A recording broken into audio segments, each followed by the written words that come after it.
Comics like to go crazy with characters. If a character becomes popular, they tend to have sidekicks, side characters, background characters, offshoots, etc., etc. Really, just think about it. How many vigilantes are running around Gotham City at this exact moment in the Batman comics? How many characters are considered a part of the Bat family or extended Bat family? Don't even get me started. How many mutants are considered X-Men or X-Men adjacent? This happens with a ton of popular characters that have almost 60 to 70 plus years of canon to shift through. Over in Marvel Comics, the Hulk is no different. Now, originally the Hulk was one of a kind. Dr. Bruce Banner was hit with gamma radiation and transformed into the Incredible Hulk that we know and love. Now, whenever he would grow angry, he would transform into a not very intelligent brute and hopefully aim his destruction towards the bad guys.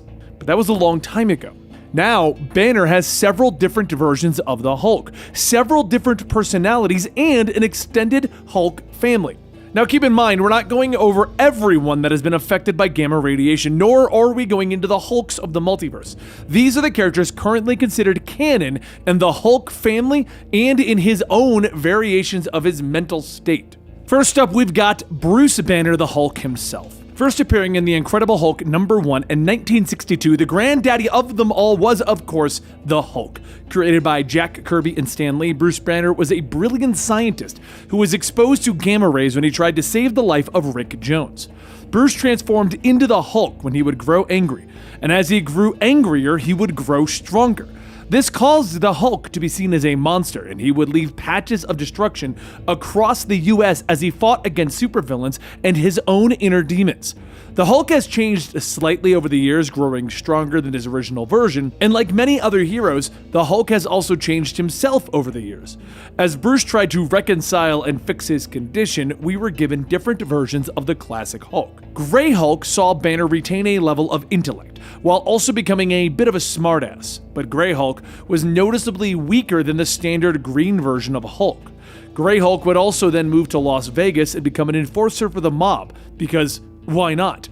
We would also get a merged version of the Hulk, this version allowing Hulk to keep his strength and Banner's intelligence and the Grey Hulk's attitude. Unfortunately, this version had Banner's dislike of violence, so the merged Hulk was never as strong as Angry Hulk. Similar was the Hulk known as Doc Green. Doc Green was also a merged version of the Hulk, but with a completely separate personality, so he was almost as strong as the regular Hulk. There was also Devil Hulk, which is essentially the dark and evil side of Banner that lies trapped within his mind. The Devil Hulk is constantly trying to escape, and one of the main characters of the Immortal Hulk run going on right now. Next up, we have She-Hulk, aka Jennifer Walters. The second most well-known Hulk in the Hulk family is, of course, She-Hulk. She was created by Stan Lee. She-Hulk first appeared in Savage She-Hulk #1 in 1980. Jennifer Walters was the cousin of Bruce Banner and a successful lawyer. She was injured during a mob hit, and Bruce was forced to give her a blood transfusion to save her life. With his gamma blood, Jennifer was able to transform into the Savage She-Hulk, but she was able to control the ability and maintain her own personality and intelligence. At the beginning, she was able to change back and forth, however the change would become permanent for a long time. In modern comics, she is once again able to change back and forth. She has maintained a level of popularity in the 616 universe that her cousin doesn't share, due to her being able to control her rage. She has been on several teams and is currently a member of the Avengers. Next up, we have Red Hulk, aka Thunderbolt Ross. Now we're getting into the side characters. Thunderbolt Ross has been hunting Bruce Banner and the Hulk since they first emerged, but he wouldn't appear as the Red Hulk until 2008 in Hulk #1. Ross finally decided to hunt the Hulk, and he would have to level the playing field. He was transformed into the Red Hulk, and he began to fight against the other heroes in the Marvel Universe. For a short time, no one knew the identity of this strange Hulk, and how he was able to beat some of the mightiest heroes in the 616 universe. Eventually, it was revealed that Ross had transformed himself so that he would have both the strength and the tactical advantage that he has over the Hulk. It was also revealed that he was able to absorb the power of those that he fought. Next, we have the Red She-Hulk, Betty Ross. Daughter of Thunderbolt Ross and love interest of Bruce Banner, Betty has played several roles throughout the history of the Hulk. While she would aid Bruce and occasionally be the damsel in distress, Betty was transformed into the Harpy by MODOK and fought against the Green Giant and died. She would then eventually be resurrected and transformed into the Red Hulk.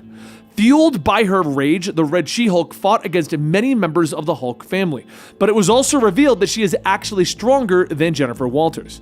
Betty would then lose her Red Hulk persona, but currently appears as a red version of Harpy in the Immortal Hulk. Next up, we have Rick Jones, also known as the Hulk, because everyone's getting in on that Hulk party. And there was a time when the Hulk and Bruce Banner were separated for good and acted as two separate beings. However, it was revealed that neither could survive this way. They tried to merge once more, but somehow Rick Jones screwed things up and became his own version of the Hulk.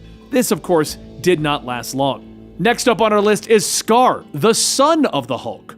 Now we're getting into the kids. You see, during the Planet Hulk saga, some of the smartest heroes in the 616 universe decided to send the Hulk into space. His ship would take him to a peaceful world where he could live and not destroy anything.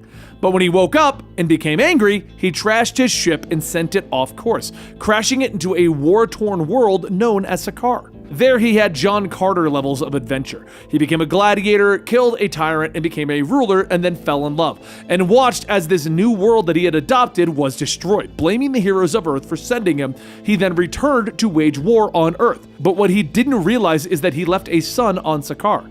Scar was born in blood, ripping himself free of his dead mother's womb. What remained of Sakaar was a desolate wasteland. Growing quickly, Scar became a formidable warrior, eventually leaving his home planet and getting revenge on his father that abandoned him and his world to die. Next, we have Lyra or Lyra, the alternate future daughter of the Hulk and Thundra.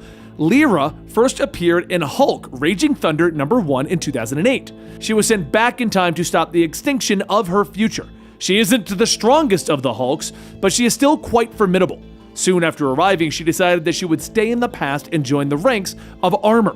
And lastly, in the canon family of the Hulk, we have Totally Awesome Hulk, Amadeus Cho. The character of Amadeus Cho first appeared in 2005 in Amazing Fantasy #15. He would make his debut as Hulk in Totally Awesome Hulk #1 in 2015. Cho saved the life of Banner by absorbing his gamma radiation and transforming himself. He retains his intellect and personality, though it is unclear just how strong he can be. Banner would then once again take over the Hulk title, with Cho going on to become a member of the Champions. And there you have it. That's the immediate members of the Hulk family. There's probably some that we might have missed and some that many of you consider to be members of the family, like Hulkling. But there's a lot of gamma monsters running around over the years, which makes it very hard to keep track of things, so we wanted to just go over the main members of the family. We are the Comicstorian channel, and if you want to keep up to date on your favorite comic books and storylines, please consider hitting that like button, joining us right here at the channel, and hitting that bell, turning on your notifications. Thank you so much for your support, and I'll see you next time right here.